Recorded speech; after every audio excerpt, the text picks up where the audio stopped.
Welcome to Smoky Ribs. I'm Russ Jones. In today's video, we're doing a prime rib for 4th of July. We're going to get started right after this.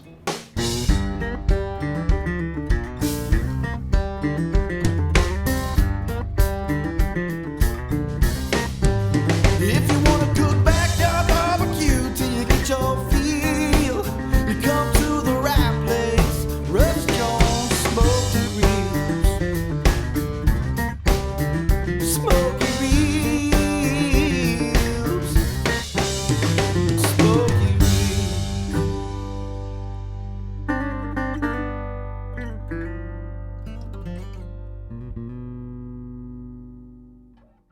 All right, before we get started, I want to show you this beautiful meat that I'm working with. Take a look at this. Look at the marbling in this prime rib. This is just absolutely fantastic.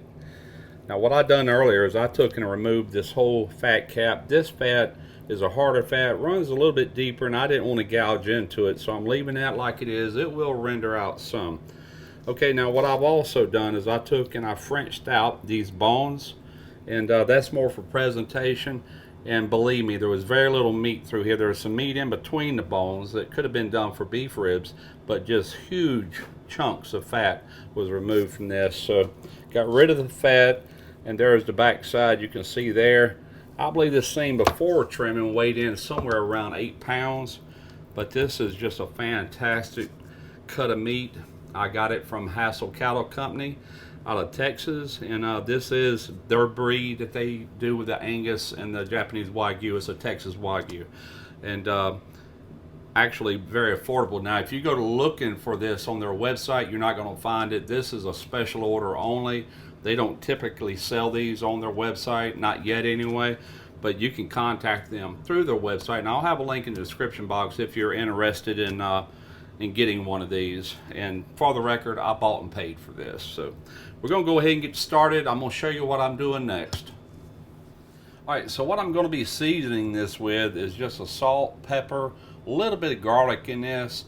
I see a lot of people that put like fresh herbs like garlic and rosemary and thyme and a mixture of things like that, and they put it on at the beginning, and usually what happens is when it starts forming a crust, you actually burn that garlic and burn those herbs somewhat, which can put off a kind of a bitter taste. So I went to looking through all my rubs, and I had to look for one that didn't have any sugar, because sugar is another thing that unless you're cooking low and slow, it can also burn, get things too dark. So I looked through the labels on everything, and if anything had sugar on it, I didn't use it. So what I ultimately end up doing is just the best thing on beef, in my opinion: salt, pepper, garlic.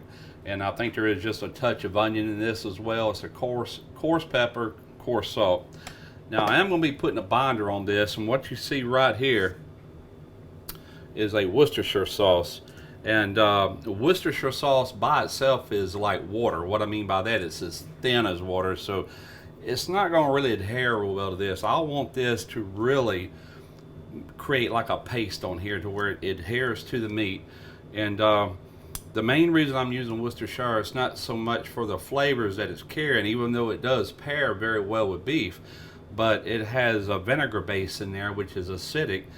Worcestershire by itself is considered very acidic, so that is the acid element that we need to cut through the fat, mix with the fat, mix with the salt for that flavor explosion at the end. So what I'm adding into the Worcestershire is 1/4 teaspoon of xanthan gum. That's going to be our stabilizer, emulsifier, and thickener for this. You could reduce it, but the problem with reducing to get it thicker is it's going to really bring those flavors out even more, and I don't want this to scream Worcestershire.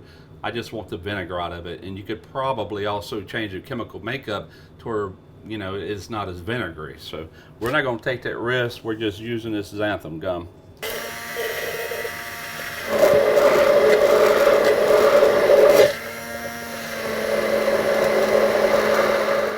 Alright, so let's see what we got. That definitely thickened it, but not enough. So I'm going to go in with another 1/4 teaspoon. I like to start off small and work my way up. If you put too much in, it becomes kind of gelatinous and almost like a jello, and that's not what I'm looking for. I don't want it that thick.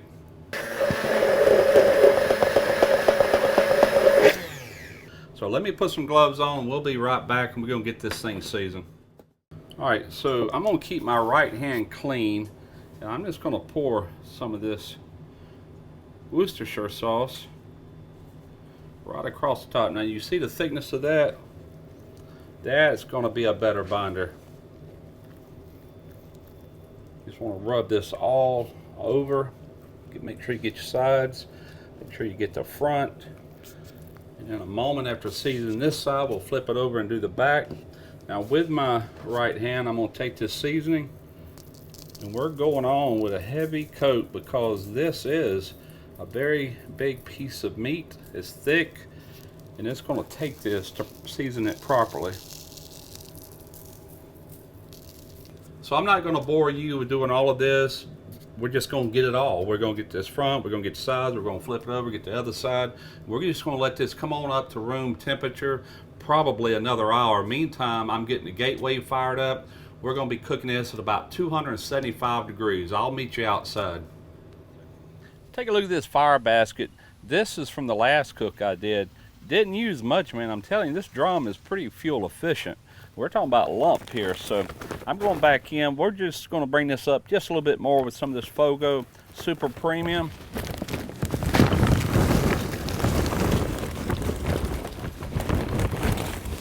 I know that's way more than what I need for this cook, but guess what? You just seen, once you're done, just shut it down and you'll have all your charcoal for the next cook.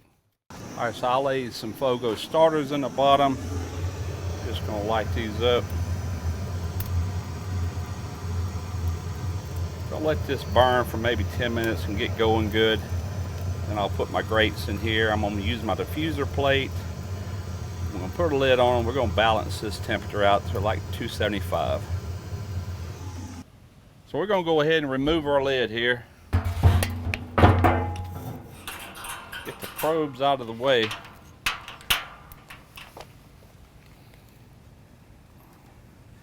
Without disturbing the seasoning too much, we're just going to lay this right here. My probe is still free and clear of it, so it will not influence my probe there. I'm going to insert a probe as close to center this way as I can, and I also want to use a second probe just from another vantage point. We're going to go in, let's see, probably about right here. So that's going to give me two different readings. You don't want to screw this up. You really only got one shot at it. So we're going to put our lid on. We're going to close this about halfway.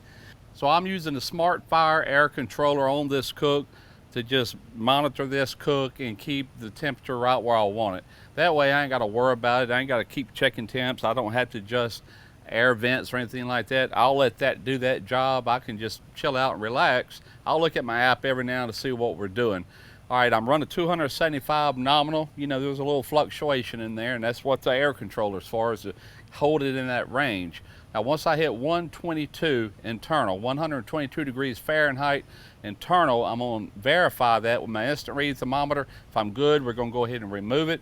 We're just going to tin it with some foil. We're going to let it rest for about 30 minutes. That will allow the carryover to bring this up to somewhere around the 130 degrees, which is a perfect medium rare. So that's what we're doing. We'll be back here in probably about an hour and let you see what it's looking like.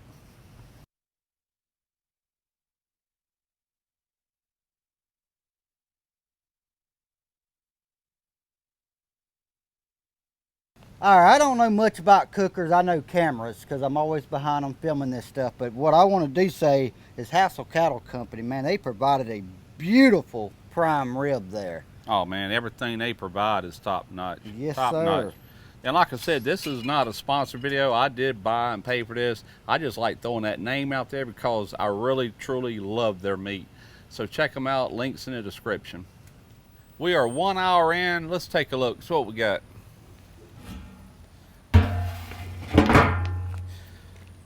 Well, starting to get a little bit of color, not much. We're about 87 degrees internal. Like I said, we're wanting to bring this up to 122, so we got quite a bit to go here. We're gonna go ahead and put the lid on because this thing will spike. But one thing I'm gonna do is push this probe here in a little bit further because I've got a 12-degree split from this probe to this probe, and I know that's not right.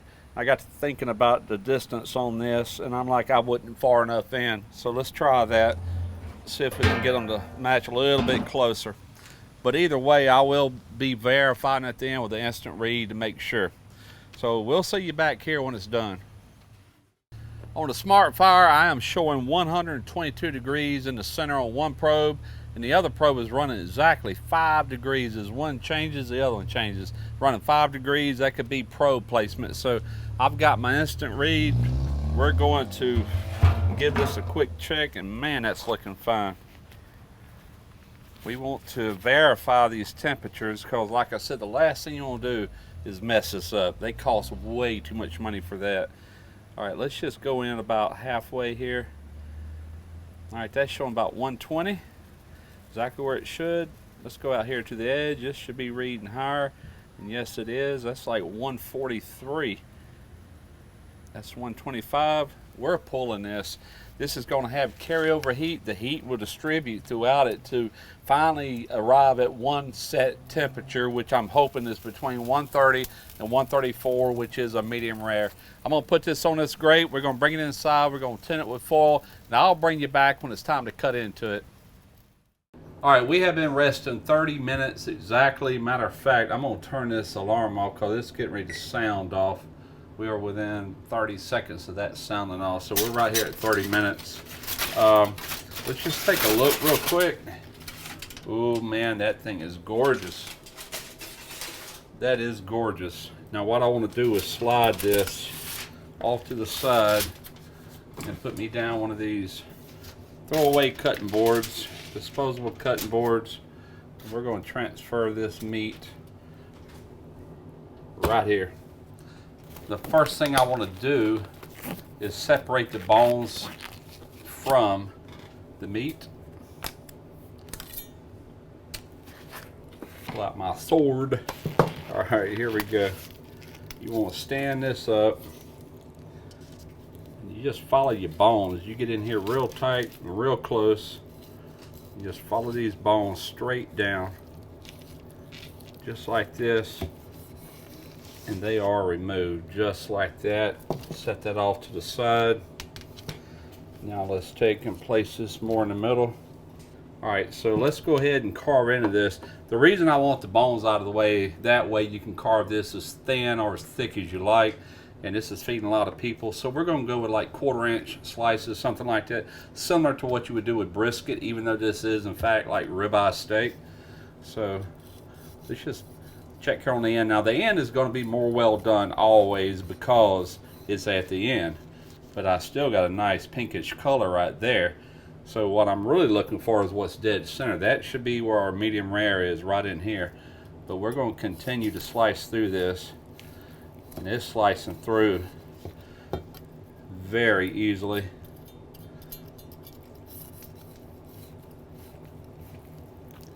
Oh yeah, lots of juice in that. Look at that. Oh yeah, now we're starting to get that color we want. It's still plenty hot in the middle even after 30 minutes of resting, but you don't see it flooding the board here. What happens is when you're cooking, the moisture inside, the juices inside try to push out, and as you let it cool, it starts pulling them back to where they came from, back into the center, back into the muscle. That way you don't dry your meat out. So other than what we lost on that foil, for the most part it's staying put, which is fantastic. All right, we are getting more into this medium rare. As you can see, look at that, that's just gorgeous. All right, we're gonna hold up right there. Look at that. A little bit more gray over here, but this is the center of your ribeye. This is your spinalis. Hey, I'm happy with the results of that. It was a quick cook, 2 hours, a lot less time than the last way I showed you, and I promise you it's going to be great results. Let's just cut a piece off and give it a try. Here we go. That just melts in your mouth. That's what I'm talking about. that rub that I use, the salt and pepper on the top, it just adds the flavor through the rest of the meat in that one bite. Absolutely fantastic. I hope you try this prime rib method. It's a really good one any time of the year. Like I said, this is my 4th of July video, even though it's not 4th of July, but I wish everybody a happy and safe 4th of July. Until next time, smoke your ribs.